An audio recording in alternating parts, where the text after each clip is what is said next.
All right, let's talk about something that trips all of us up from time to time, a hidden thinking pattern.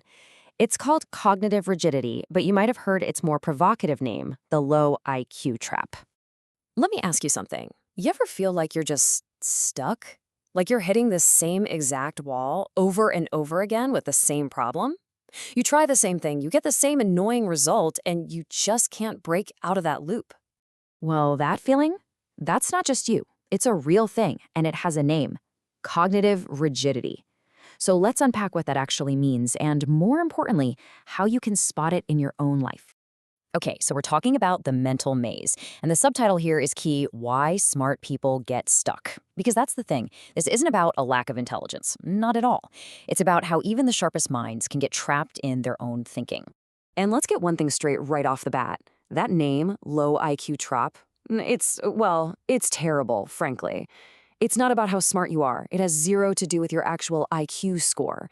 It's a trap of inflexible thinking.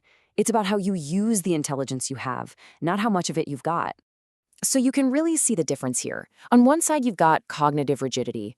Think of it like being stuck on old, worn-out mental highways. You just keep driving in circles. That's the trap. But on the other side, that's cognitive flexibility. That's about being able to get off the highway, explore new back roads, and see new possibilities. It's the ability to create a whole new map.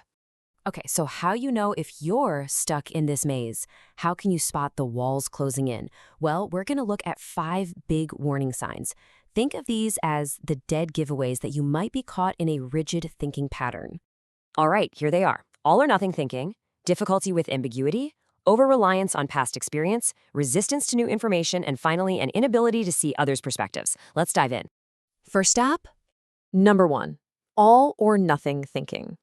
You know exactly what this is. It's seeing everything in black and white. There's no middle ground, no shades of gray. It's either perfect or it's a disaster. So this sounds like, well, that project was a total failure. There's no room for, hey, we learned a ton, even if it didn't work out. Or you make one tiny mistake in the morning and suddenly the whole day is ruined. This kind of thinking completely shuts down any chance for learning or recognizing partial wins. Okay, moving on to the second sign. And this one is a big one, a difficulty with ambiguity. This is that gut feeling of discomfort you get when things aren't clear.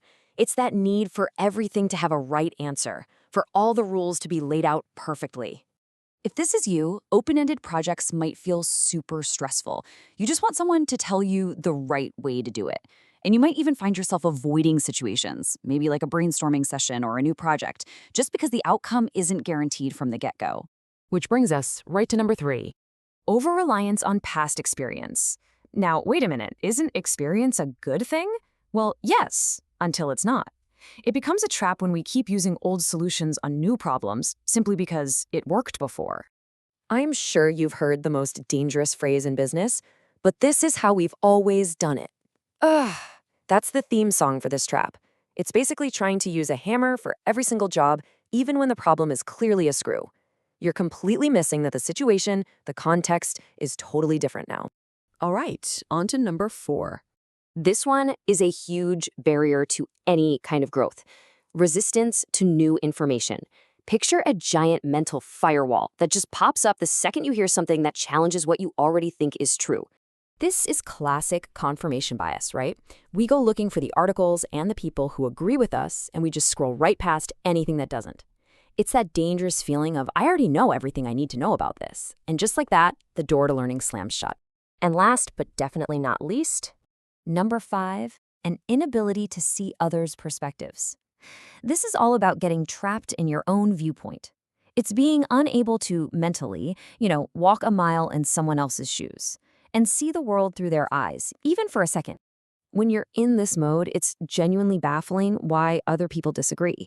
You might think, my way is just logical. It's the right way. So you end up dismissing different opinions without even really listening to them. And you can see how that would be a huge problem, right? In your work, in your relationships, everywhere. So we've seen the walls of the maze. The big question is, how do we get out? How do we escape the trap? Well, it all starts with just noticing. See, our brains are built for efficiency. They create these super fast mental shortcuts, like well-worn paths in a forest. And cognitive rigidity is what happens when we can't or won't step off that path. So, recognizing these 5 signs, that is the first step to saying, okay, I'm going to find a new way. It's how you start turning that maze into a map. And really, this quote from Albert Einstein just nails it. The measure of intelligence is the ability to change. It's not about what you know. It's not a score on a test. True intelligence is dynamic. It's your willingness to adapt, to update your own beliefs, to change. It's about being flexible, not just being right. So I'll leave you with this final thought. Your mind can build a maze with rigid walls that keep you stuck. Or it can draw a map with endless routes to guide you forward. So the choice is yours, a maze or a map. And the real question is, what's one small belief you hold that you could challenge today, just to start drawing a new line on that map?